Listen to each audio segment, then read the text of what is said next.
अस्सलाम वालेकुम। सच्चियां ते सुच्चियां गल्लां लैके तुहाडा वीर शफकत बारी मैं सदके मैं वारी अजीज़ा ने मन वड्डे आंदे भी अग सियाल दा गहना हुंदा ते जो हुण पैलियां निगाह मारीए ना दूर दूर तक ते सानू रुख कोनी निगे आंदे चिचका तक कोनी छड्डिया ओ अगे गरीब गुरबा जिमीदार कोल जाना को लक्कड़ बालन मंगना दुआवां देनियां नाले सारा साल खुशामतां करनियां। हुण जिमीदार की करे बेचारा वो धुएं फूके तो चलिया होया वो गैस वाला सिलेंडर आप चाई फिरदा गैस उत्तू इन्नी को महंगी होगी दसदे पैसी भी 3500 का सिलेंडर हो गया।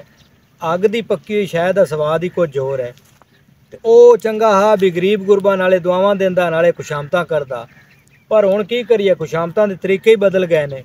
आ हुण इदे वेख लो इलैक्शन दौर है थां थां ते चावां पकदियां पियां अज फलाने दी फलाने कोल चाह है तां बंदा पुछे भी घर तां चाह वाली पत्ती कोई नहीं ते बाहर असीं चाह ते मिठाइयां देंदे वाने। ये सानू कदां समझ उसी महंगाई नाल असीं मरन वाले ते डिग्गण वाले होए वाने पर सानू समझ नहीं पे आउंदी।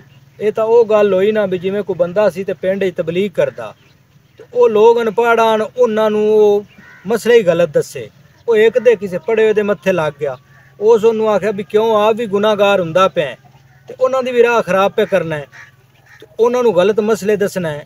वो आंदा भी मैं तो दस दस के थक गया ना ही इन्हों की कोई समझ चाहती भी तो ना ही इन्होंने सीधे राह का पता पे लगता है। आंदा हुण करना की है आखे मैं इन्होंने काफर करके ही मारना है।